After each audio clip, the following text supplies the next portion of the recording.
Traveling all over America and across the globe. I'm Jim Masters, Close-Up Television and Radio. We're coming to you from Edmonton, Alberta, Canada. We're here for a very important purpose. We're going to chat with Jane Halford of Halford Consulting. She's an extraordinary individual who works with CEOs and boards to sort of link those two worlds together. And they are distinct worlds at some times. You're going to learn about that. She is revered, she's award-winning, she's been doing this for many years, and she loves what she does.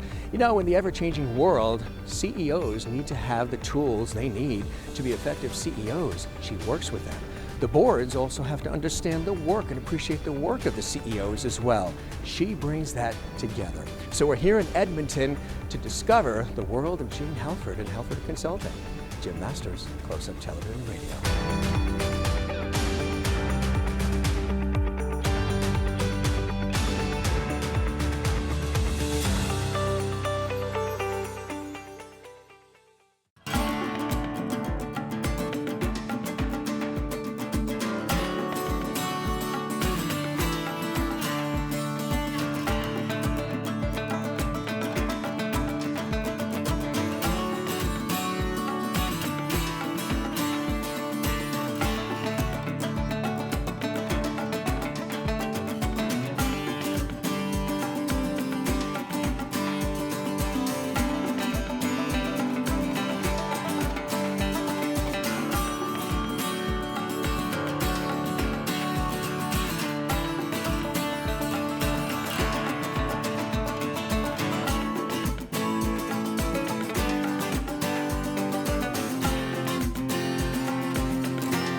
Jane, it's so nice to see you, and thanks so much for having us at Close-Up Television. Come to Edmonton, Alberta, Canada to visit you and your incredible company and your staff, and also have an opportunity to learn a little bit more about you and your passion, what drives you, and the successes and the excellence of your work. We did the radio shows at Close-Up Radio, and that was incredibly successful. So I wanted to come here and dig a little deeper, so thanks for the opportunity.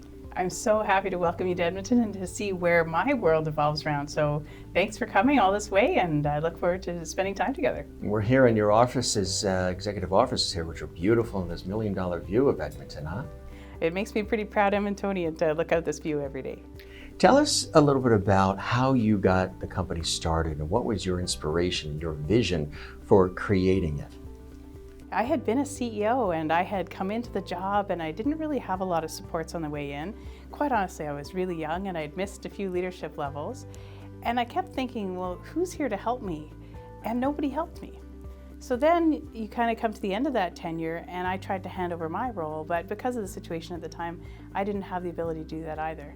So after I left, I realized, is this just me? Like, am I the worst CEO that's transitioned in and out? And I wanted to discover if it was me, then obviously I needed to do some personal work, but if it wasn't, what could fix it? And that's the inspiration for the business. Now tell us about the work of Halford Consulting. What are some of the things that you do and you specialize in? Well, to sum it up, we help CEOs who need to first survive their first year on the job and then really thrive. Because what happens is that we leave CEOs to sink or swim. And by facilitating working with that CEO, their board, and their team, we end up actually having a bit of a team sport on leadership transition so that that CEO is surrounded with people that are in it to win it, not only for that individual, but for the whole organization.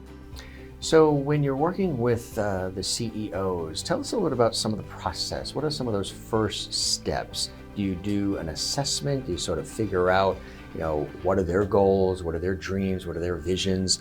What is their value system? How does it work from the beginning? Well, there's a perfect world scenario, and then there's what really happens. Yeah. And well, just as a piece of humor, what really happens is I get a call on a Friday saying our CEO is starting on Monday. How do we get ready for them? That's not ideal. We can help for sure, but it's better to actually look back and say, when is the CEO changing? Sometimes you get a resignation, sometimes somebody sets their retirement date, And then we start to actually put the project plan in place from the beginning. So ideally, you'd actually have the plan in place before you know the human's name that's coming. And then if you were a new CEO, then it would be like, Jim, welcome to the role. How can we tailor this to fit you and your background and your experience and your preferences? So it's a combination of the art and the science of putting a plan together. I've heard a lot about how when it comes to leaders and leadership, it's evolved in a very positive way where effective and efficient leaders understand that compassion and empathy are really important more than ever. People want to be heard and valued and respected at all levels of staffing, and a successful leader or CEO understands the importance of that and expressing the compassion, as well as still, because when you do that and they respond, they feel more invested in the company. They want to work harder, which then again affects the bottom line. So that's been a change. There's been an evolution in that direction, right, in a positive way? Yeah, I'm hopeful that the command and control leadership era is closed. However, we come across a few every once in a while. But I think that real human being leader is the leader of today and the leader of the future. And maybe one of the gifts of the pandemic is that we were all humbled by go home and stay home. Yes. And every human, every leader had to sort of say, what does this mean to me? What does it mean to us? And I think that humility of starting over again has really helped people know that we come together as a group of people first, and then we have a shared job to do together.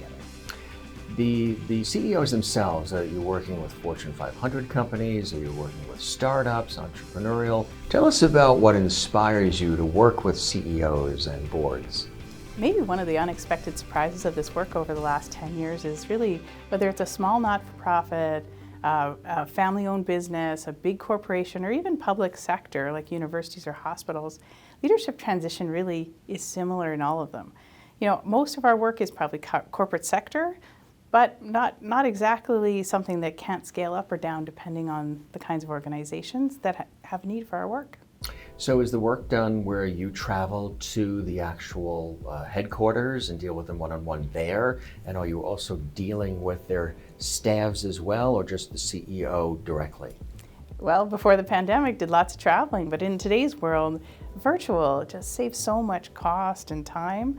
I would say most of the work is online, and the beauty of that is that really allowed us to expand the business. So working across Canada, into the United States now, and who knows where the next stage is. So really be able to work virtually.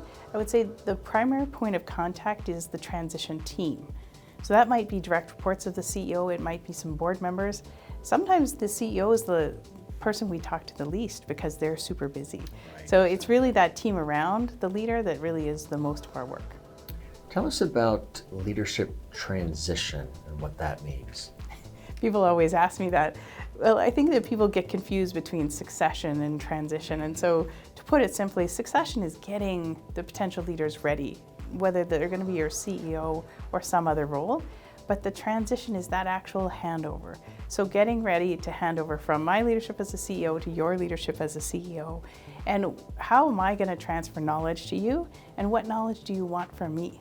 And so really that's the magic time where we're wanting to relay the knowledge and the know-how, and to empower the team around both of us to say, okay, how is that transition going? So when I leave, that you and your team now can fly.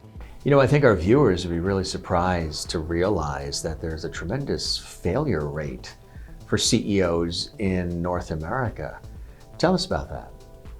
Well, the number before the pandemic was 40% of new CEOs failed, which means they quit or they got fired in the first 18 months on the job. And so, is this a hiring problem? That's where people jump to. Clearly, we didn't hire the right person. But the research shows, and this is 20 years before the pandemic, it almost was never the hire. It was actually that we took a really great person and threw them into a deep pool, and we didn't support them. So as they found their way, they actually stepped in some landmines and blew up or melted down or missed something significant and then had a falling out with their board, or the performance wasn't there. So the problem is that we failed to catch the person and actually help them hit the ground running. So that's really what the failure rate is about. I can't remember the final stat, but it's something like 5 or 10% is a bad hire.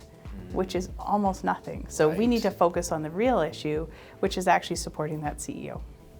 So what are some of the ways that you do that? What are some of the ways, from the ground floor up, you actually can do that? Well, all of us can picture a time where we were the new person on the job. And a year later, you would have known that somebody could have helped you, point you in that direction, introduce you to that person. So that's really what we're trying to create in the team is each of you know a lot about this organization. And you also know what the role of the CEO is. So just because we're changing humans doesn't mean that we don't want to actually pass on that knowledge. So tapping into that knowledge to say, what do you know that the CEO needs to know? And that might be, technical things around the business. It might be who your key customers are. It might be, your public image, whatever the case may be. But the idea is we want to start from what they already know and then package that in sort of bite-sized pieces so the CEO can go on this accelerated learning journey. What are some of the things that boards do from your perspective, Jane, when a new leader joins the organization? I have been a good, bad board member, and I've been a bad board member on some of these transitions. So I have lived all of this. So I'm not going to talk about it theoretically. I'll tell you what actually happens. And that is that we get so excited about the hire. We finally met this amazing human. We know they're going to be great. And then as board members, we're tired. So we just stop. We stop, we kind of hand over the job to the new CEO, and then we claim that it's out of respect to them and their great leadership. We just walk away, but it's not that at all. It's because we're done. We're tuning out now and let somebody else lead. And now they're on an island by themselves. Absolutely, and I have been that person, and that's the worst part, is that I, kind of take your shame and make it your message for the world, but really wanting to say that if we just got the boards to say, okay, it's now the CEO's first day, now it's time to start our work together. That in itself as a mindset shift would actually help create a better future. So then, there's many personalities involved and many layers and levels to an organization. Who should really be supporting the CEO? Well, it's not just letting the CEO drown in the pool, let's put it that way. I would say that it could be anyone. Everybody from your frontline worker to your most long tenured employee to your board, direct reports, it could be anybody. But where I would like to challenge boards and organization is put together a small working group at the board to say who's going to oversee that we have a plan. And then on the operational side, who's going to lead on the operational side to put a team together there and have those two groups talk to each other. Because if you get diverse points of view of the organization in the CEO role, the chance of you missing something big is actually much lower. I would imagine then preparation is key, right? Should the CEO's team, prepare in advance, and how do they go about doing that? I think about all of the other projects that these teams run and run successfully, and if we took the discipline of whatever project planning the team does, you would do the same thing here. So where are we in the business cycle? What's the new leader going to have to know about the next 30 days, 60 days, 90 days? Who's going to want to talk to the new leader inside and outside of the company? And how do we help this person get some early wins? So we do it sort of through a methodology that asks a series of questions based on a bunch of topics, but it really comes down to having that team say, well, we're experts in our organization. Jane, you and your team bring expertise in leadership transition. Let's pull that together to one plan. Often it ends up being a giant Excel spreadsheet. I'm not lying about that, but at the same time, it really is an actual plan that the team can then execute and the leader can thrive.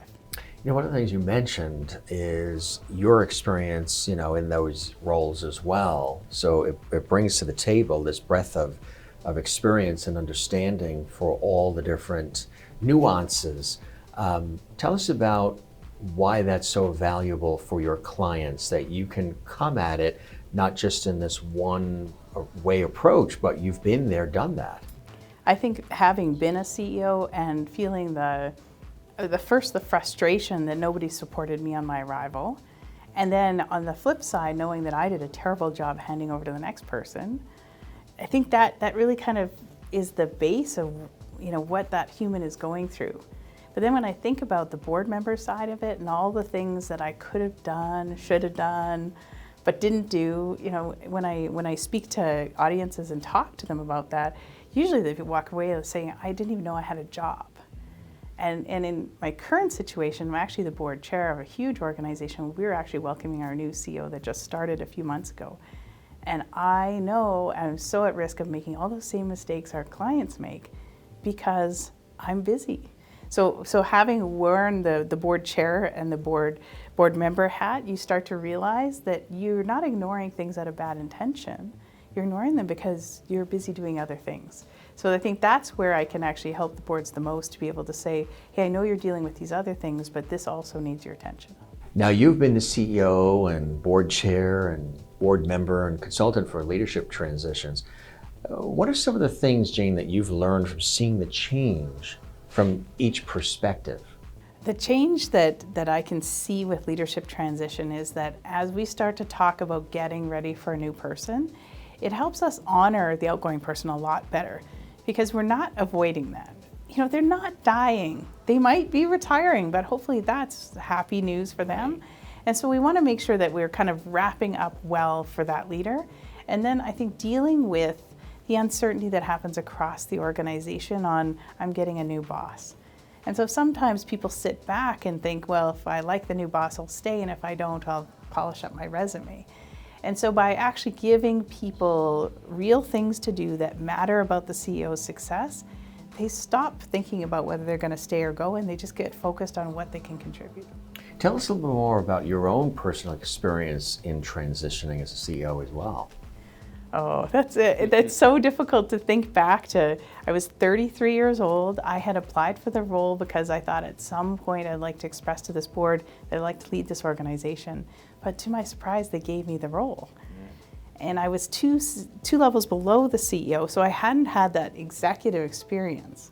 And I had 10 days to get ready. So 10 days to suddenly realize not only am I CEO, but I have a public image and I have a national set of responsibilities. So in some ways I went through the interview process thinking I had nothing to lose because I didn't think I was going to get the job. Mm-hmm. And then it was mine. So I had to put a whole bunch of supports around me. I hired somebody to teach me how to dress. I had to hire somebody to teach me how to deal with the media. Were you nervous at all when they thrust you into that? I was probably so naive that I was probably really excited, thinking happen. I can take on the world. Sure, yeah. I probably got nervous probably a year into it, where I realized all these things were going on, and especially the more complicated things get.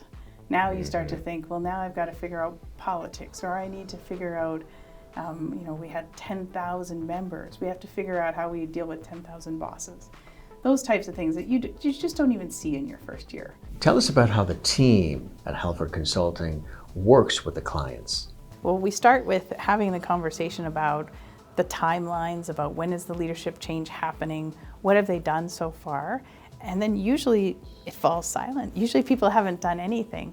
Then we start to ask questions about what do you have available right now? So you might have a staff training manual, a strategic plan, a brand story. So let's start to take these major pieces together and encourage the clients to lift from those. And now once we start to look at those, then they start to, oh, wait a minute, we do know a lot more about this. Even, do you have a major customer list?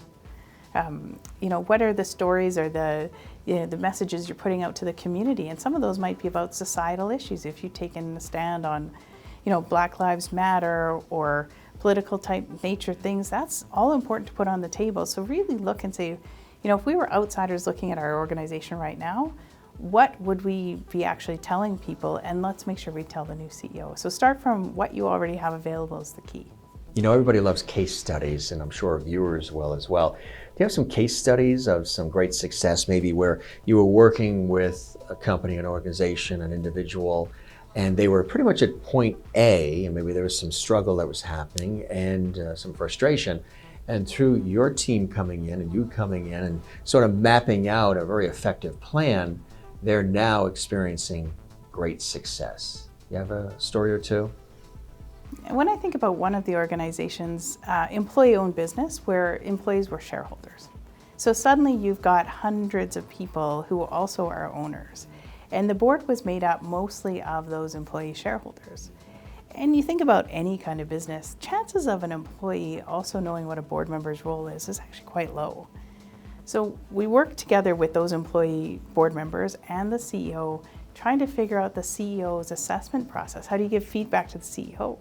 you think about that, the CEO was also their boss.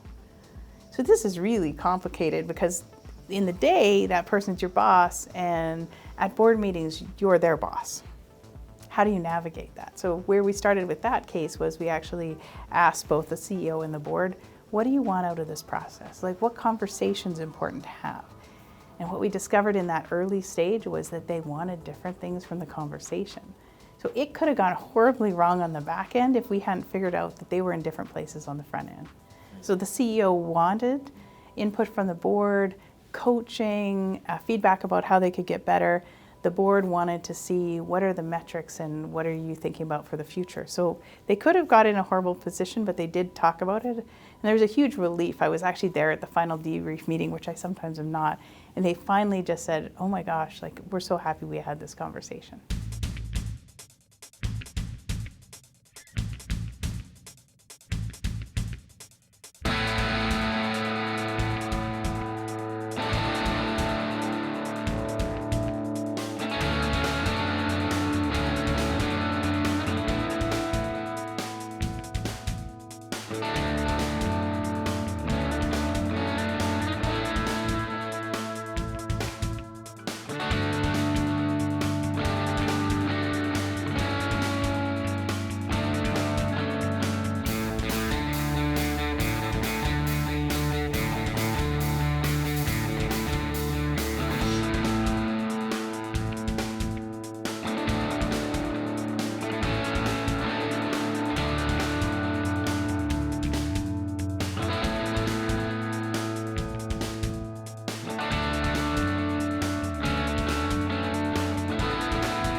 Now we're here at this beautiful art gallery in downtown Edmonton, Alberta, Canada. And Jane is taking us really all around town. We're getting a nice flavor of the city. We're going to be going to the City Hall as well. Jane, tell us about this incredible, remarkable art gallery here in Edmonton. It really is stunning and breathtaking. Well, it's amazing to film here because not many people get this opportunity. But the building is the Art Gallery of Alberta, and it was built in 2010. And it's part of our downtown revitalization. You know, with every aging city, sometimes you got to freshen up the downtown. So this is one of the new buildings. City Hall is actually not that old as well. And then we have our whole new ice district, which is where the Edmonton Oilers play in their brand new NHL arena. That's right. Yes, the Oilers. Matter of fact, I think I saw one of the weathermen doing the weather in the Oilers shirt. Absolutely. Well, we love our Oilers. How could you not? I grew up watching Wayne Gretzky, so you got to fall in love with the Oilers. There's a lot of pride in this city as well, and you have a lot of pride in what you do, like we've been talking about. So I've got some more questions here as we're really telling your story, and you're sharing why you do what you do and how you do it, and also the impacts you're making. One of the questions I was thinking about, Jane, is what's the difference between leadership succession and transition? Well, maybe this is the best place to explain to you how I like to explain leadership transition and succession to people. I like to think of it like the change in command at the International Space Station, so everybody can picture that. And so when you think about NASA or SpaceX, they're training thousands of people to be astronauts. Right. That's succession. That's actually creating a whole bunch of talent who could one day become the future commander. And then as the mission approaches, you start to say who can actually qualify for this mission. So your most experienced astronauts. That's when you get to the executive or the C-suite. And now the board has the choice to make one selection to now lead the International Space Station or pick their CEO. And so you pick from this very small pool and you actually name that person your next CEO. And so to me, that's the point where succession ends and transition begins. And so if you take that a little bit further, you put this astronaut in a rocket, strap them in, and you put those rockets on. That's the feeling the person gets when they get publicly named as the CEO. You can imagine like the velocity of the spacecraft, the noise, everything rushing by them. And they're never going to know, are they ready to command the space station? Are they ready to command your organization? They're going to trust that all of their training is come to pass. Right. And so then the transition, the magic part happens when you get to the space station and you dock the vehicle. Well, just because you dock the vehicle doesn't make you the CEO or the commander. Up there, of course, there's a formal change in command. That's what organizations miss. There's no formal change in command in organizations. So we need to create the checklist or the process so that we know exactly who is the leader this moment and who's the leader the next moment. And if I can extend this just a little bit further, one thing that happens is when somebody steps down from the commander, especially when they're retiring, they go back on the space vehicle, they get out of it on Earth, and what do they feel? They feel pressure of gravity, absolutely, and total exhaustion. Right. And so if you think about a retiring leader that you might know, somebody in your network, that's what they're fearful of. They're going to not have a title, not have a command, and nobody's going to care that they feel tired and weak. So that's really the evolutionary cycle that we need to think through with leadership so that we can be mindful of how we're supporting the humans that are on that journey. Jane, you're a very busy person. You've been returning phone calls and emails and texts, even during the course of the shoot process, because you're in demand, which is fantastic. But what do you wish you had time for to do, really, within your business? Oh, I wish I could wave a magic wand for that. I feel like after 10 years and having played all these different roles in transition, it's probably getting to the time that I got to write the book. I don't know if I naturally have the calling to write a book, but I have the title. Do you want to hear the title? Yeah. This is the title. Your CEO is human. I like that. Because we totally miss the point. Right. We look at the CEO as if they're an avatar or a role, but we actually don't look behind that and say, how is this human showing up to lead? So if there was one book I could write, I would write a little bit about the humanity of the person, and then how does that play out with transition or their relationship with the board or their relationship with their team. That's cool. We'll have to come back when that book is That's out, right? I will have to take some kind of pen to paper. What type, and I know you, because when you're determined to do something, you get it done. So good luck with that process. Thank you. What types of clients do you wish you could help with your work? I mean, you work with so many already. I think it's the leader who's going into retirement is probably the best place that I can think of to help, because that person has 30, 40 years of life experience, and they fail to actually share that with other people. Yeah. A lot of times I hear retiring leaders say, well, but I don't know anything special. Or that's, so old by now. And they forget that they actually carry around the secret sauce, this knowing, like who do they talk to get good intel? How do they actually get their job done? How did they weather the storms of all those decades in their career? So those are the kinds of leaders that I just wish that they would have their final day in their careers and feel like they had nothing more to share, and that they could feel like they've wrapped up their legacy and can go off into their next chapter. Are there differences between a CEO transition when it's a larger organization versus a smaller, or is the process pretty much the same? I would say the process of leadership transition is about the same. You have to think of the same kind of factors. The difference is a large organization usually has lots of resources to pull on. Professional communications team, maybe a government relations team, maybe even somebody who can lead the project. Where the smaller organization, it might take everybody in the organization to get ready for the handover. So what we do in our business is we scale up or down the workload. And I think their magic is that we tap into the 10 or 20 people around that leader. And if that's everybody, that's fine. If that's a very tiny part of your business, that's fine. So that's really how the scale works. And it really doesn't matter the size after that. I would imagine there's probably differences, in the approach to leadership and the transition at a company, nonprofit, government agency. Tell us about that. One of the things I've really learned over working with different kinds of organizations is the stakeholders that are in the world of that CEO change so much. And it's such a success factor for the new CEO. So in a nonprofit, I heard this story once where they sent the new CEO out for lunch with somebody in the community, but the CEO wasn't from the community. They failed to mention this was one of the major donors in their charity. Thankfully, the CEO figured out this person was fairly special, but could you imagine going out with your biggest donor and not saying thank you at the first meeting with the CEO? So something like that to make sure the CEO knows who the most influential people are and what their background is so they don't make a misstep like that. When the CEO is brought in that first week, that's a crucial week to start to get things rolling and make the mark. The board, bringing the board back into the equation, what are some key things that the board really should talk to the CEO about, especially in that first week? I think that the number one failure for all CEO transitions is, the failure point is actually not setting the expectations right. So you think about a search process, that probably happened months ago. So we had clarity on the CEO's role and where the priorities were. Then life carried on. And if we don't ground ourselves in their first week and say, what are the priorities now? Given 3 months later, given, in our world right now, so many things are changing. So expectation is the 3 things you need to talk about in the first week.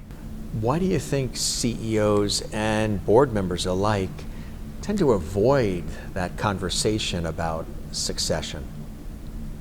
I think talking about CEO succession is a bit like talking about death.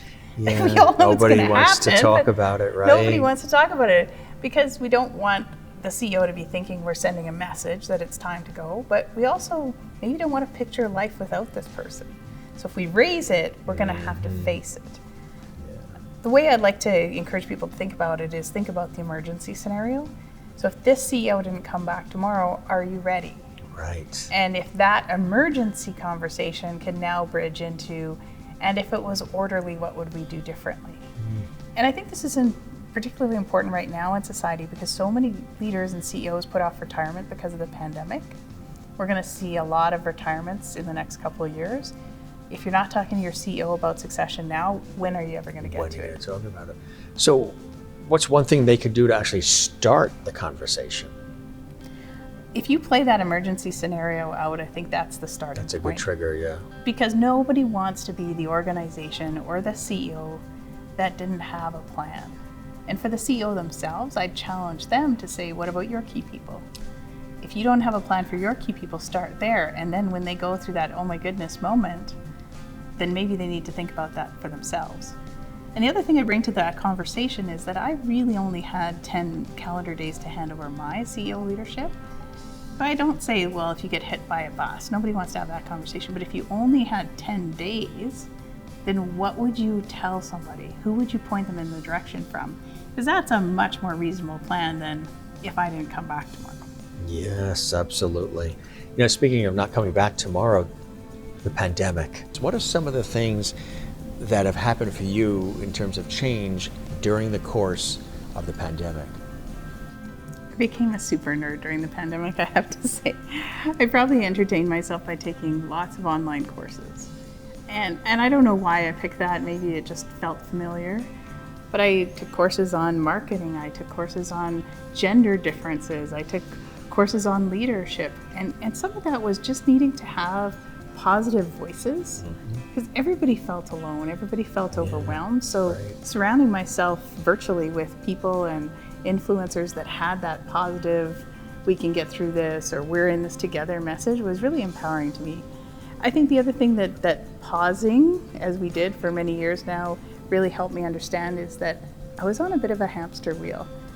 And at some point, if it goes too fast, like the hamster flies out and hits the wall. Right. So we don't want that. But at the same time, what is that I do want? Like, what do I really want to offer the world? What do I want in leadership? What do I want in my life?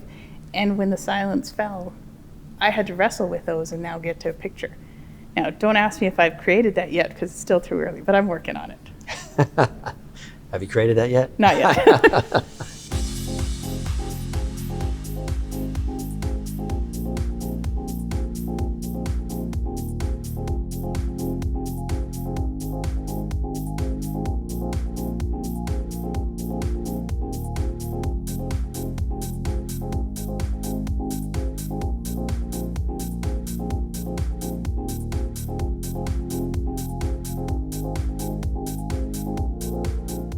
What are some of the things, Jane, that you wish people understood about you as Jane the professional, but also Jane the person?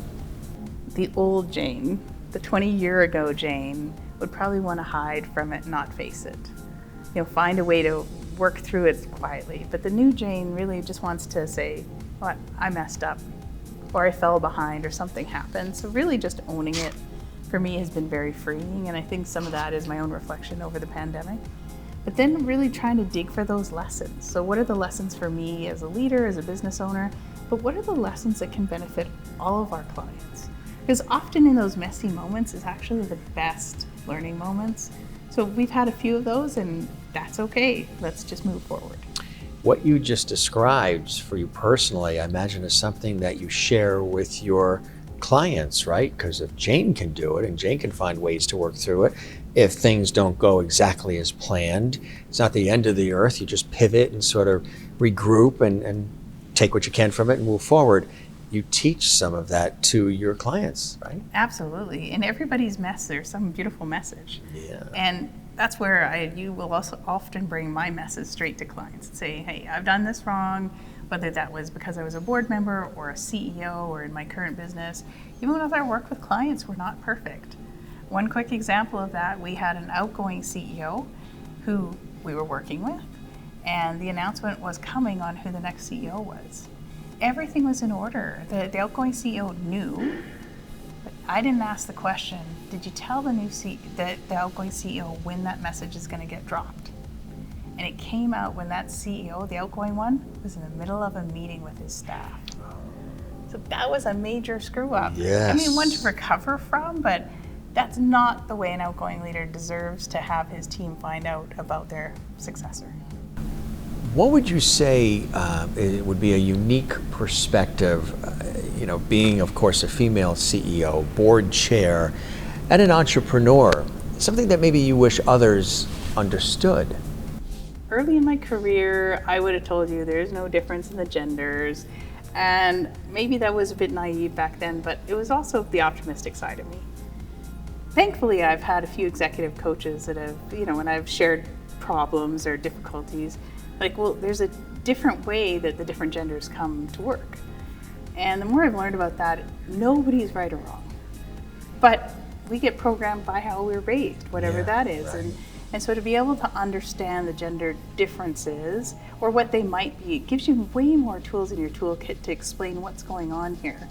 So for example, if I have a male client who doesn't speak a lot of words, that doesn't mean there isn't 1,000 thoughts going on there. Mm-hmm. But how do I stay quiet and still enough so that that person can have the space to share what's important to them? Because if it was a group of ladies, we might just all talk over each other and that would be a different style. So I think really just trying to appreciate the human is the human, but we've all been conditioned by how we were raised, and our gender is part of that. What are some of the things you definitely love about your career? You're so passionate and enthusiastic about it. What are some of those things that you love to maybe share with us? There's small things and then there's big things. And the small things, I would say, it's more of a look or a tone with clients. Something when you know that they've just got it. Not the content, but they now see that they're empowered to do it. They can take command, that they can see where they're heading next. And most of that had to do with them, but if I could be the one that helped shine the light on that for them, that's great. A recent story is that I was working with a CEO who is trying to raise their successor. And the choice point was, will the board go to search or will the board appoint internal candidate? And really working on that, but always respecting that the board has the choice and the board may always go outside. But in the end, the person I was working with did get the job. Mm. So that's a big success because that was on the road to the CEO. That was part of that succession conversation with being trained, but the person had to put themselves out to the board. So the board says, yes, you're our person and let's go forward. So I was pretty proud of that client and what they'll accomplish going forward. What are some things you hope, impact-wise, that the world is left with? The way you do what you do is so extraordinary, and it's unique, and it's impactful. So when you look at the world as a whole, what do you hope are some of the marks that are made and the impacts that are made from your work? That's a big question. I would say that when I think back about boards 10 years ago, they didn't talk about environmental social governance. They didn't talk about risk. They didn't talk about social media. So there's big topics today that are common on the board agenda. So if I could roll my work out another 10 years, I would love for them to always be talking about transition. Being ready for it, succession planning, emergency planning, and then when they're at that point, the transition is just another topic that they add to the agenda. So I'd like it to be top of mind. Now, whether I'll get there in 10 years, I don't know. Maybe I can get there in 5. I think this is really terrific that you do this, Jane. You ask your clients what they think their superpowers are. Well, I have to tell you, you have several yourself. What do you think your superpowers are? It's hard to answer for yourself. I think my curiosity is probably a superpower. It can be a weakness. I can get overly curious about things, but I really want to understand the cause and effect. And I really want to understand that deeply. So it's not just about the superficial problem that I get called about. So that curiosity really does fuel me. You like to feel it. Yeah. And I like to explore it. And you know, maybe that's just searching to say, you know, we're complex people. And so if we stop at 50% of the answer, we're not going to get there. Right. So I think that digging part, I'd also like to think one of my superpowers is just being relatable. A lot of the CEOs and board members that I talk to, they're just jacked up on energy because something's not going right in their world by the time they even contact me. So I'd like to think that I can calm the situation, that I can open the space for us to have the conversation. And I think my interactions with clients would probably say that gets accomplished. However, it's always a very trusted space. And I have to bring that trusted space in every conversation because they're always in the middle of something difficult. So that's what I hope my superpower is. Another superpower, I would say, is that in addition to your business, you also like to mentor others, which is one of the greatest things that one can do with all the experience and expertise that you've gained and fostered. You now want to share it with others who are sort of trying to make their mark and come up the ranks for them as well. Tell us about the importance of mentoring and why you love it so much. When I think back over my career and all the people that helped me, I feel like an obligation to give that back. Now, that goes way back to my childhood. My father was exactly the same way. He was a community builder and liked to offer that. So I know exactly where it came from. I'm very thankful about that. In today's world, it's so fast-paced that if I can take some lesson I've learned, compress it, and help one of the men or women that I mentor go faster, that's great. Because I really hope they'll do the same for the next generation, because we all only have so much time. So if we can compress these nuggets of wisdom for others and help them go out and do the work that they need to do in life, the world would be a better place. Absolutely right. Again, you're paying it forward, which I think is an extraordinary thing. Not everybody does that, but it's important to do that. This is a big question. It's a loaded question. And not everybody always has an answer for it. But if you were to look out maybe 10 years, what difference do you hope you're going to be able to make in the next 10 years? I would love businesses to look at the people first on the board and the CEO. I think our organizations are getting better now at looking at culture and mental wellness and things like that. But I don't think in the boardroom we're doing that at all. There's times where I might be teaching board members and I'll ask them, you know, what's your CEO's style? Or dare I say their love language? If we go back to Gary Chapman's book, what is your CEO's love language? Nobody ever thinks about that. I don't think about it. And I'm not saying that we're in love with our CEOs, but they are human. And when I play that scenario for people, what I find is that people will come up and say, I always think about that as with my team members, about how to support them, but I never think of the CEO like that. So that's pretty telling about how far we have to go. So I think that if in 10 years, 20 years, CEOs and board members are relating to each other first as people, then for whatever their common mission is, I think the world would be better.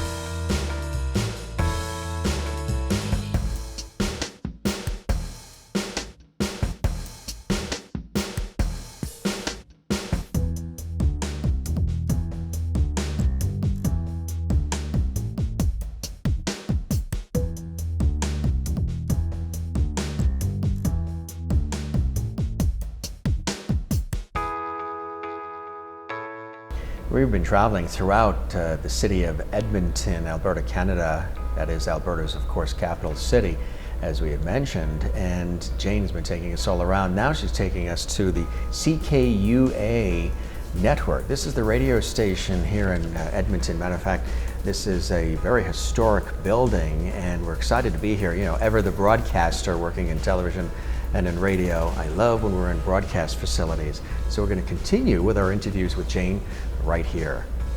Jane, this really is an amazing place and a lot of history too. Tell us about this facility.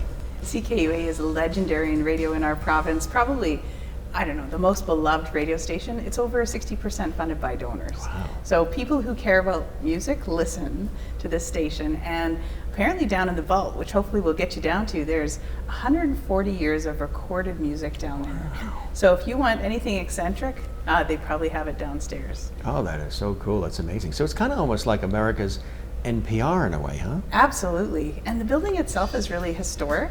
It's the early 1900s. It was called the Alberta Hotel, and it's been retrofitted to this modern facility. But back in the day, my great-grandparents stayed in this hotel, in this building, on their honeymoon. Did they really? So it's a really cool connection to my family history. That is amazing. Talk about resilience, which actually leads me to my first question. You know, to be an effective leader, you have to have resilience. And people have been talking about resilience a lot lately and the importance of it. How do you define resilience? Well, I think that over the last few years, we've all had our fuel tanks run out. But whatever that caused for you, whether that was health-wise or mental health or work, financials. And so I think about resilience of when your fuel tank is low or empty, how fast can you start to fill it up? And if you're running below 50%, are you really effectively operating? And so if you're 50% and you're leading an organization, is that really what they need, or do they need you to fill up your fuel tank more? So that's what I think about resilience, is just a fuel tank just like your car. Why is it important for an effective CEO and leader to understand that? I think you can't run if you don't have fuel. And a lot of leaders, and I was one of them as well as a CEO, you just push and give and serve, and you're so exhausted and you don't even know it. So when I stepped out of my career in 2013, quite honestly, it took 3 months for me to feel rested. But I didn't know, because I had been on that hamster wheel of life for so long that you don't know how tired you are. And when I speak to CEOs who've retired, they say about 3 months before they realize what healthy feels like again. That gives you a little glimpse onto what our CEOs are really doing to their body, their minds, their spirits, in service to their organizations. You currently chair 2 boards, and you're a board member on others as well, which I think is incredible. What would you say some of the others would say, you know, about your contributions on the board? I've reflected on that a lot. Originally, I was always asked to chair the audit committee because I was an accountant by background. And it was a great way for me to learn, because you're in high demand, and so you got a lot of experience in a short period of time. Now, I end up chairing most boards I sit on. I don't really strive for that, but I think that my true calling on those boards is to be the consensus builder, to include all the voices, to make sure that processes are running well, and that's really well suited to the board chair role or committee chair role. I have to say, I've sat on lots of audit committees, and I know I speak the language of audit and finance, but I'm not sure it's my burning passion anymore. Yeah, it's an interesting place to be, isn't it? And the world is so volatile that every board is under so much stress, trying to look into the future and asking themselves, what should we be anticipating? And how can we put up the safeguards to try to make sure we don't face any unnecessary pain points, whatever that looks like for them? It's a tough job. So those are a few of the things they're struggling with. What are some other things that boards are struggling with these days? Because so much has changed in such a swift time. The 2 things that come to mind are the board member burnout. Just like every other human on earth, we're all tired from the last few years. And board members certainly don't talk about that when they think about coming to the boardroom, because they don't want to see that they're not at their best. And I think we need to start asking each other ourselves the question, like, are we doing okay? And a lot of boards are balancing that now by going to some virtual meetings and some in person, so we don't have the full back to business travel happening. So that's one side of it. The other side is the complexity of what the boards are dealing with. It doesn't matter how experienced you are. There's no way that you're going to know everything about cybersecurity to, social media risk to any other kind of risk that happens in the world. So you really need both the board members themselves, but also a lot of advisors to these boards right now are more necessary than ever before. Good governance is something you hear a lot about. How do you define it in today's world, Jane? I like to think about good governance as that high performance of the board. So do they have the systems and processes they need to do their job well? Do they understand what their job is? And are they functioning well as a group of humans? Often when governance starts to break down or the boardroom starts to break down, it's one of those three. That's my advice to people is just try to figure out what's going off the rails, start with something and try to make that one thing better. So with all of that, how do boards know they're really even doing the right thing and just making sure the train is on the track? A quick thing that boards forget to look at is, has the way that you approach your board work changed in the last 5 years? So forget the pandemic, but if you're still doing a process from 5 years ago, maybe that's not the modern way to do it. Not because there's anything wrong with it, but it may not be prioritizing the right things. So I like to encourage boards to think about what's highest priority for them to add value to the organization. And is their agenda, as simple as that sounds, actually start with those highest priority items. So most board meetings start with approval of the minutes and some administrative type things. Yeah. Why don't we put strategy first or risk first or something that warrants a healthier discussion? And that's a simple change and makes a big difference in the use of that board. Jane, this could be maybe a little bit of a personal question, but did you ever have to resign from a board? And if so, I would imagine it must have been an extraordinarily difficult decision to make. It's a tough question, and I think every board member probably faces it over a period of years. Is this the right board? Am I the right fit for this board? In my world, there was two that I actually did resign from. One was I was actually chairing the board, and they were truly at a crossroads of go right or go left strategically, directionally. And I could tell that I was the only board member that didn't think we should go in a particular direction. And I was chairing it. So at that point, these are competent people that are sitting around me, and if I see a different path, then I just needed to say that and step away. So that was one. More recently, stepping away from one where trying to figure out if this is the right skill set that I bring to the table, and I think the organization is going in a different direction and that they need different board members at this point. So stepping back from that, but it feels sad when you have to do that. It feels like you've disappointed and let down people. However, when you close one door, another window opens. So what am I going to do next? I don't know, maybe I should do a little bit less, maybe not. Taking on the role of a CEO can be very daunting. What's some advice, Jane, that you have for somebody who's taking on the role of a CEO? You have to build credibility and rapport with everybody in the first 30 days. That doesn't mean you have to be passive. You can be yourself, but make sure you're listening and trying to understand what people are offering you in the transition. Don't be too quick to judge anything. Right. Tell me more is a great concept to help you really understand, but also wanting to make sure that you're building relationships. Individually for sure, but also with groups. So and the relationship with the board is both. You get individual board members, but then the collective, and be really mindful about that. Almost mapping what's going to make you successful in the first year and then back it off to what's reasonable in the first 30 days. And that's going to be different for everybody. Everybody's experience is different, and the organizations and their priorities are different. I think it's also important to be, which you absolutely are, and I believe in being the same way, authentic. It's essential to be authentic because in anything in life, if you're not authentic, being non-authentic, you can run with that for a little bit, but then eventually it catches up with you. People realize that's really not who you are. That's not the essence of who you are. And you could even be blocking or hiding something that actually would be more connecting and relatable with people if you are truly who you are and be authentic. That's very important to you, isn't it? It is, but it's something that you grow into. If you had met the CEO, Jane, this isn't this person. this is like a 10-year different person. What's the difference? What was that Jane then? It's a bit embarrassing actually, but I came from Were you tough? a background of accounting and male-dominated profession. Became a CEO really young.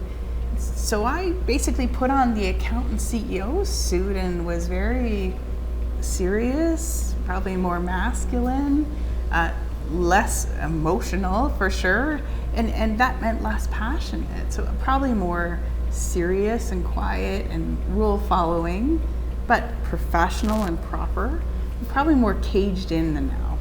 Now, whether that's just an age thing or an experience thing or maybe a bit of life experience, and you realize, I don't want to live like that. So it felt like 10 years ago I got to shed that suit of armor. And be the real Jane. Exactly, and try new things. And the Jane after the pandemic is different than the Jane before. So it's that continuous reinventing yourself. Well, I can't wait till we come back in a year or so and see that Jane as well. Right. This is a great Jane, let me tell you. Thank It's you. a great Jane we have here. How do you choose the priorities then, especially for the first 100 days? For any new CEO, talking to the board about that is essential. A bit of a funny story, when I started out as a CEO, I asked the board, what should I do in the first 100 days? They're lovely people, but their answer was essentially, do whatever the CEO before you would do. I really liked that CEO. I worked in the organization, but he wasn't a direct report. I didn't actually know what his job was.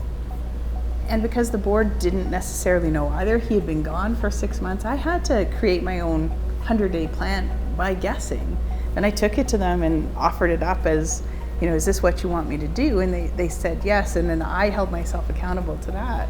Now, I would hope most people could have a conversation with the board, and the complexities of today's world, I think there would be a more holistic answer to that. Right. But if not, put it in front of the board, get them to buy into it, be accountable to that.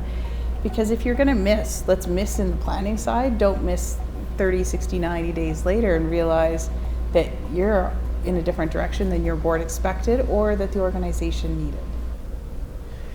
We're talking about resilience, we're talking about authenticity, we're talking about credibility, and a lot of other things today.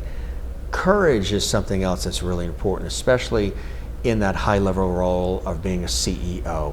Do you have a story maybe you can share about courage that you've had to express and exemplify and call upon, whether it was when you were a CEO or even with the company that you have today?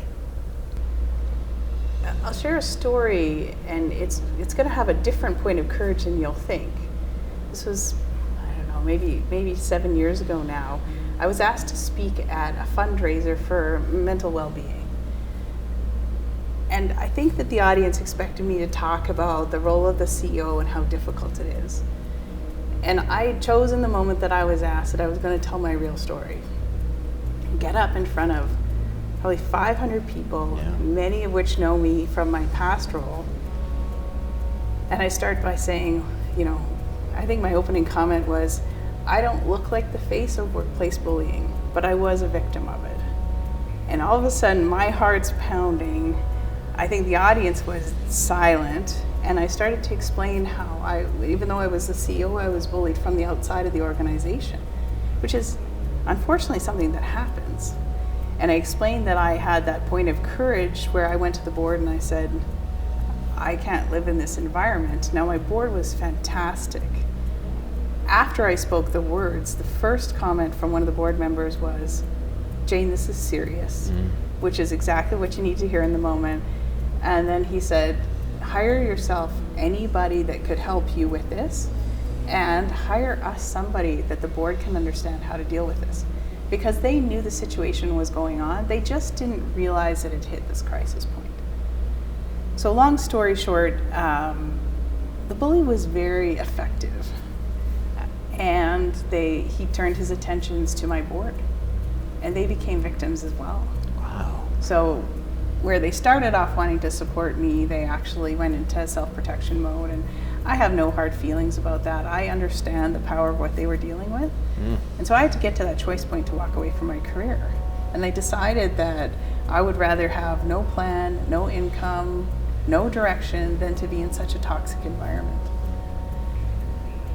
You would think that all of that was the point of courage I was really trying to say, and it was, but it was more courageous to actually speak it in front of 500 people. And why I know that that mattered was that many months later, somebody in the business community that I knew very well, had a really high profile job, lovely person, came up to me and he said, "You changed my life." And I said, "What did I do?" He said, I was at that breakfast and I heard your story and I realized I was bullied. And I always thought that I wasn't good enough. And now I realize I'm in such a toxic environment that I need to deal with the real story." I thought, oh my gosh, inspiring for it's others. just hidden, right? And that's why I hate that it still happens, but that's how we get back with people that are bad behaving, is we actually talk about it and we come to support each other. Do you think that the boards, and you and I talked about some of this off camera too, do you think the boards really understand what their CEOs face? There's no way that the board understands what the CEO faces. And I was a CEO 10 years ago, so life has changed quite a bit in that time. But there is this separation between the CEO and the board, and in some ways that's natural and we're not going to change that. But if we get to know the CEO of a deeper level, then we will have a better chance of having some of these more candid conversations. There's some really simple things that boards don't even know about their CEOs. Do they have a spouse? Do they have children? Do they have parents that are having care at this point? Is there anything going on in their world that's outside of the CEO role? So we create them into this false box that's supposed to be perfect all the time. And our CEO is human and they're vulnerable and they're dealing with many things. So we have to be asking ourselves the question, how do we get to know the CEO a little bit better? And maybe one of the best ideas is actually just having an intentional meal with them, but not to just be superficial or just all about work, but varying between who are you as a person to what are we dealing with together. We've been focusing a lot on the CEOs, but I'd love to focus just a bit on the boards. What can the boards do better to really understand and appreciate maybe and value the work of the CEO even more? Because they have the CEO installed and in charge of running really the day-to-day. They're not necessarily on the day-to-day. They're checking in, how are things going? What can they do as well? I would guess that if you ask most board members what the job of the CEO is, they would all give you different answers. Maybe a practical way to say it is that there's going to be some kind of human resources committee or something that's responsible for overseeing the CEO relationship. I would ask that committee, how old is your CEO job description? If it's from 1985, it's time to update. Yeah. But then I would also encourage them to talk to the CEO and say, what does this represent what you actually do? Should we actually start to rate or rank, where do you spend your time? Because if we actually understood the real job of the CEO, you might better appreciate all the things that you're not seeing. If the work of the CEO is thousands of hours a year and they filter it up to tens of hours in front of the board, most of that iceberg is below the water. So next we're going to be heading to City Hall, right in the heart of downtown Edmonton. Another special place, isn't it, Jane?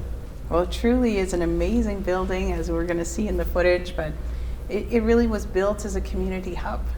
And going back to some of the work that my dad did before he passed away, it's right in the location where the city market used to be. So back in the early 1900s, that's where everybody brought in their produce to sell, and now the new building is sitting right on top of that space.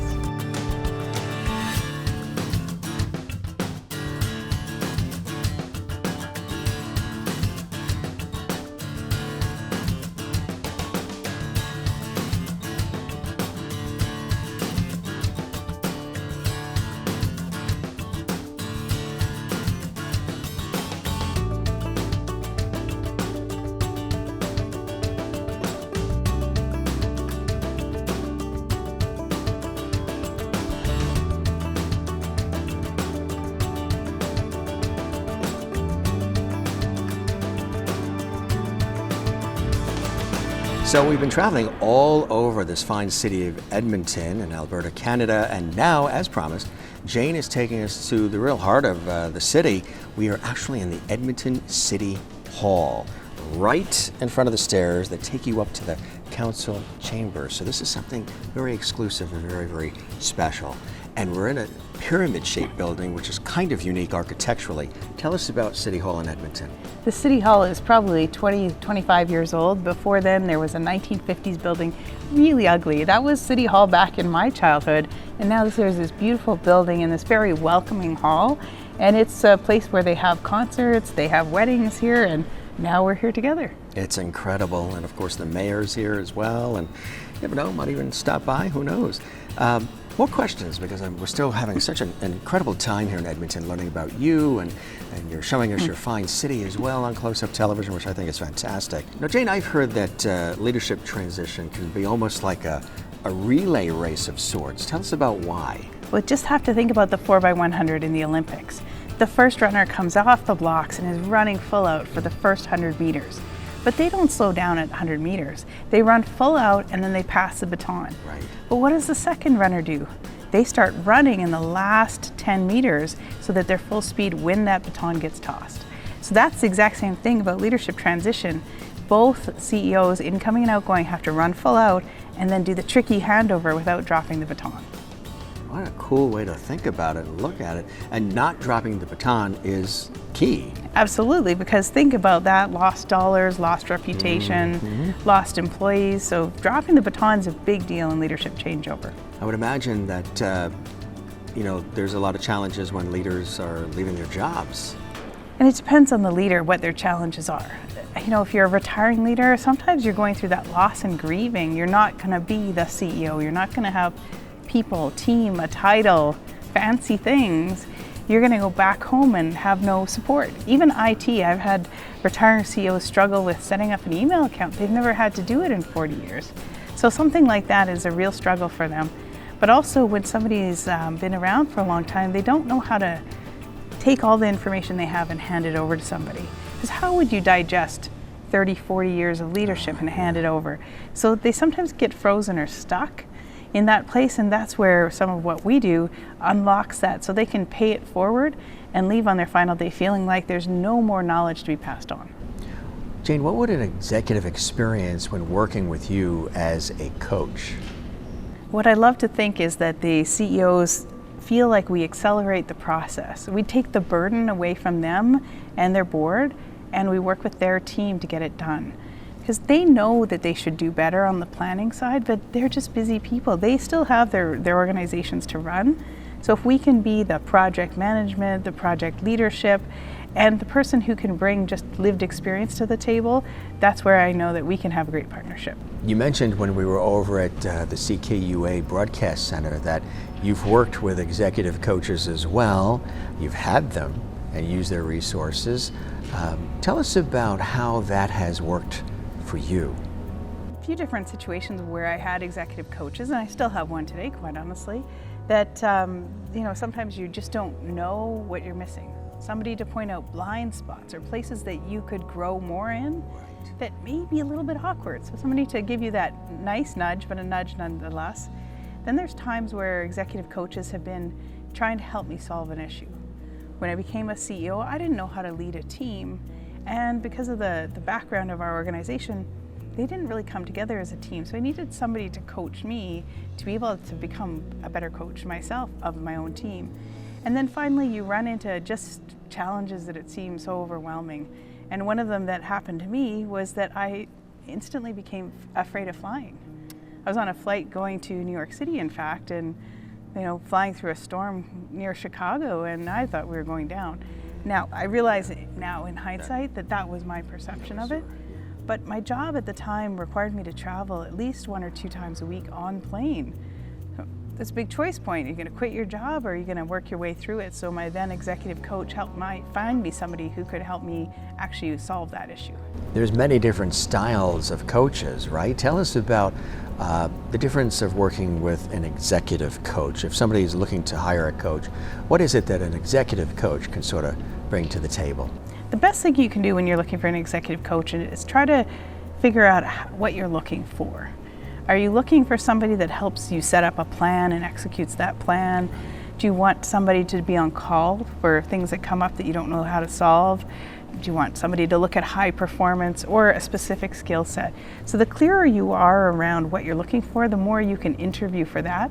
Right. If you don't know where to find one, start asking your network and they'll start to find the right people, because my coaches have almost never lived in the same city as me. Some of them I've actually never met in person. My current coach lives in Sweden. So, the world gets pretty small by all the electronics we have now. Absolutely right. What are some situations in reflection for you, Jane, where you feel you've made a difference? The biggest client difference I know I made was somebody who was the founder of their own business. Their name was on the door, and they wanted to step out from the CEO role to just be the shareholder. Very tricky, because that persona is still tied to the name on the door. That family's legacy still is the name on the door. However, that's not the CEO of the future. So getting clear with that founder and the CEO that was following them, that's not a family member, how are roles and responsibilities shifting, and how are we going to go through this? Because you think about that scenario, the founder is really trusting this next human and really trusting the board to uphold their reputation when they're not there. So then why don't boards, and I think our viewers would be surprised by this, but why don't boards really take on and face the challenges that are out there? I think people are afraid of feeling weak. And in the case of a CEO that's leaving, the phrase that seems to stick with a lot of them is they don't want to be the dead person walking. Now that's not exactly a phrase that resonates with me, but lame duck, like you can think of the words that people use. They don't want to feel that way. So lots of times they block it out and they're in denial. And I've worked with a CEO that until their final day, they didn't believe it mattered to transition. However, their board did and their team around them did. So that leader just wasn't participating in the experience of that, but it's okay because we helped serve the organization anyways. That's really terrific. So how do you keep up with such a fast-paced world? Well, I go on a pretty big news diet, so maybe I shouldn't say that to somebody in media. But there's so much activity in the world that it just feels like it consumes me when I get into it. So I'll do a quick scroll of the news headlines and things like that. But generally, what I do is I listen to things while I walk the dog. Audio books, podcasts, even courses. And for whatever reason, I just feel like I'm in a more relaxed state of mind. I can take it in. There's lots of times I could take you to places where I listen to certain books that were very meaningful for me. And then also through our social media, we're always scanning for leadership transitions, new things on governance, and my team helps pull that together. And then through getting prepped for that social media, I pick up a lot of what's going on in the areas that I focus in. So those would be some of the sources that you follow, pretty much? And really try to share them with the world. So I just feel like busy executives, busy board members that we serve need that 3-minute read, or just even a headline that says, remember that this is part of your job. That's what we try to do on the social media world, is just share those little nuggets that will help them do their jobs better. How do you then decide what to share and recommend to others on social media and through working with your clients? Any entrepreneur business has to decide, where their focus is for social media. I don't think my life is all that interesting, so I don't share that. But I do focus on things that catch my attention as a board member, catch my attention on leadership transition. And I also like to look for things that my clients are talking about. So things like, just different terminology for gender, for example. We've written on that. Or making your boardroom more inclusive for different ways of thinking, but also different physical abilities. As I'm hearing clients struggle through some of those, we're looking for ideas and sources to help pay that forward into the world. Who are some of the people that inspire you? I get so inspired by, I'm going to call them influencers. That's maybe not the right term, but people who are thought leaders in their industry, especially in the industries I follow. And it's not even like I know them personally, but I really love how they're always looking ahead and trying to speak to the current times. So in the middle of the pandemic where everybody was down, some of those influencers were really trying to talk about hope and possibility and what can we do. That's probably where I spend most of my time on inspiration. Obviously when you take a look through the media and you look at whether it's elected officials or business leaders or celebrities, you don't really know who the people are. No. And you're probably never going to get to meet a lot of them. Maybe you will, but I won't. So it's really hard. That's right. It's really hard to know if you admire their public image or if you admire the person. So Right. it's a combination of all of those.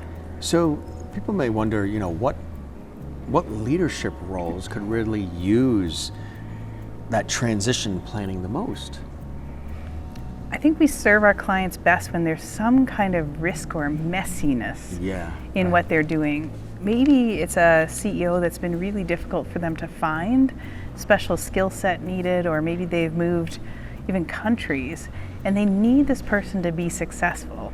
Maybe the public's watching that organization and they are looking for them to turn it around. I think if there's higher risk or higher attention on it, that's probably where we do our best work. The pandemic has certainly impacted all of our lives. What insights did you take from the pandemic, and how has it changed your business? The biggest insight I took away from the pandemic related to the business is getting out of my own way, changing my mindset. Before the pandemic, I always thought about the Canadian-American border as being a physical barrier. Because as much as we have free trade agreement, you always worry if you get hired cross-border whether you're going to get in the country. But the pandemic changed that because, quite honestly, business travel isn't something that people are willing to pay for, and now you don't have to. I've made a point of making sure I networked in the US and likewise across Canada so that the geography of North America got very small suddenly. Absolutely. And as long as I get the time zones right, we can work anywhere. Who are we all have them, who are your role models? And I'm sure, I know you're humble about it, there are people that look to you as a role model as well. But who are some of yours? My parents for sure are role models of mine for different reasons. I've shared with you a little bit about my dad. He's a lifetime professional accountant background, same as me. But what I admired about him was that he was also a community service person. So everything about giving back, and I manifest that now in charitable boards and things like that, mentorship. But he also was a family man. Now, maybe that was before all the technology and he was able to come home and be there, but when he was present, we felt like the most important people. But I've talked to other people over his life and they also felt like the most important people. So being present is something I take from him. And my mom, she's the nurturer of the world. Anybody who's ever met my mom kind of adopts her as their mom as well. So as much as I don't know if I'm motherly in that way, it's that service and that giving back to others through just helping them out is something I really take from her. And I'm always learning lessons from her, watching her in her 80s through the pandemic and being on her own in that, a very resilient woman. And I really admire who she is even today versus even when I was a child. So she's gone through her own transitions and transformation, as you mentioned earlier at the radio station, the Jane of then and now the Jane of now.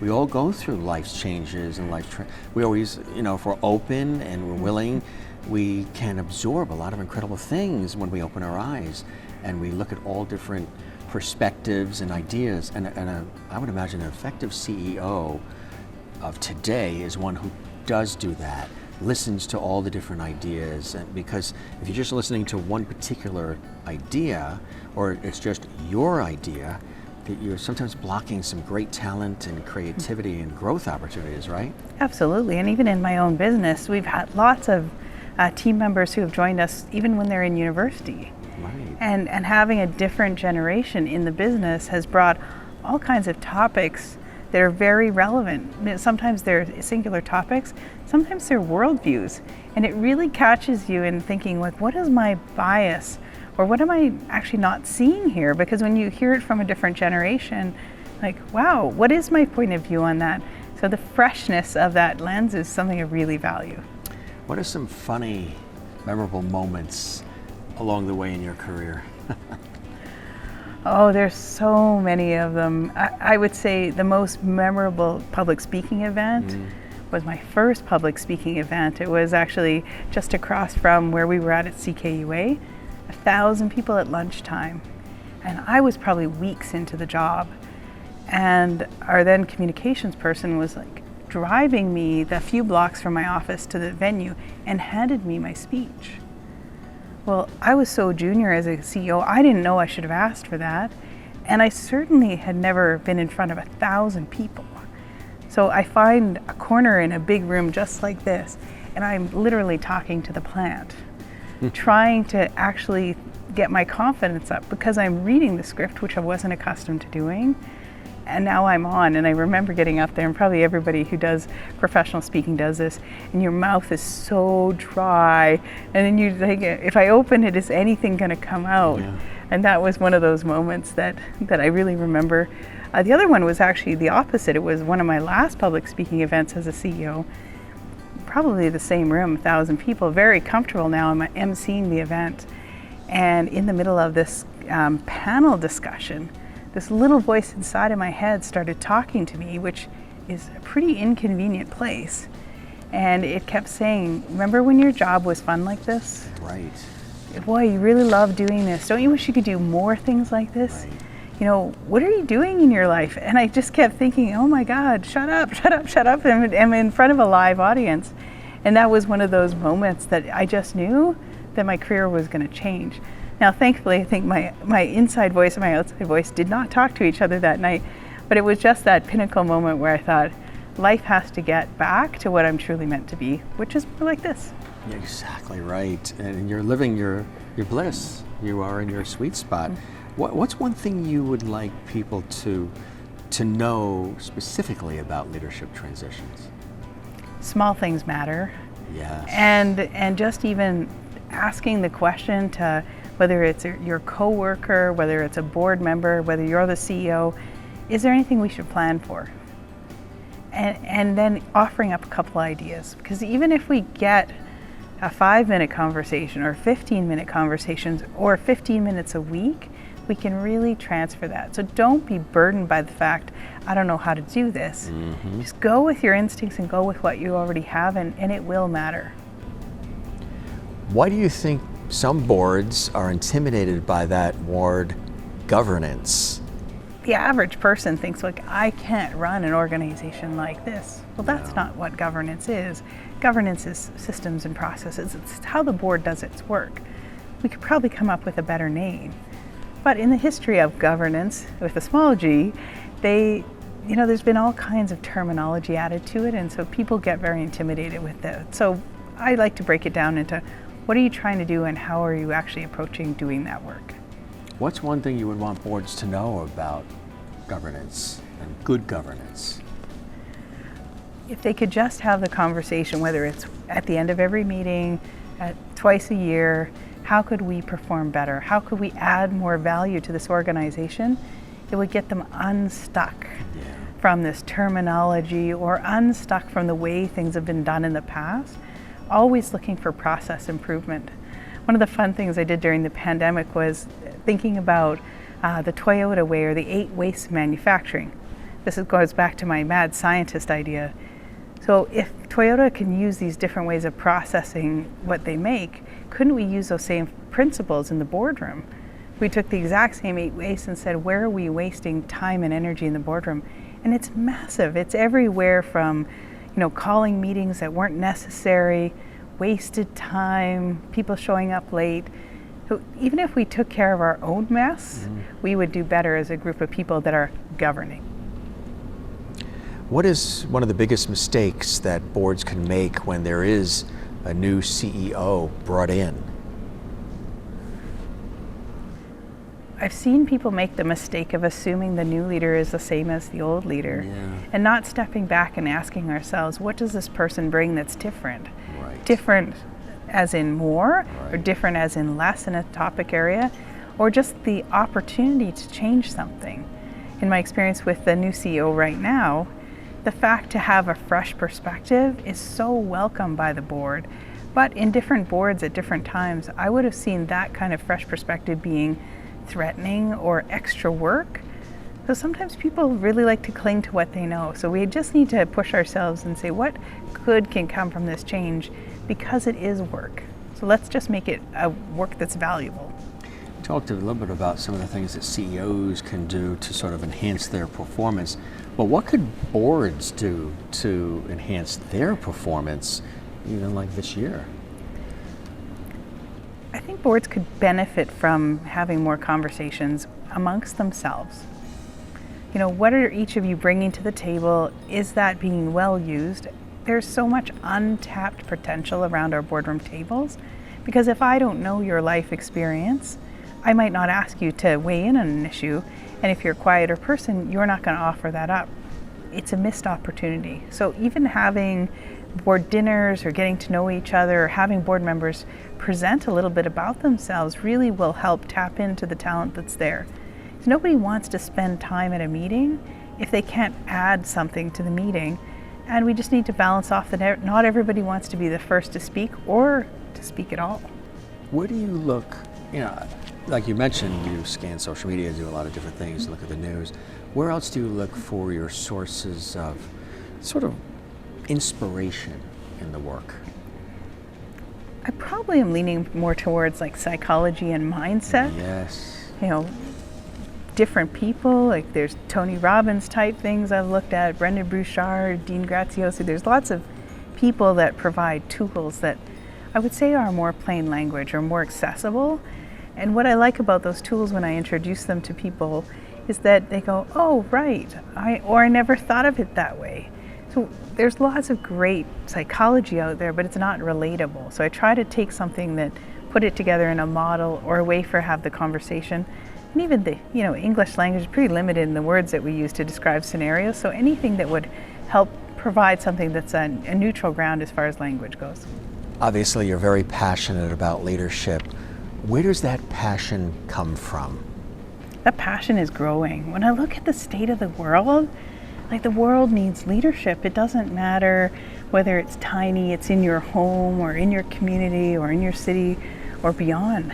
Think of all the work that we have to do to serve people, to grow the economy.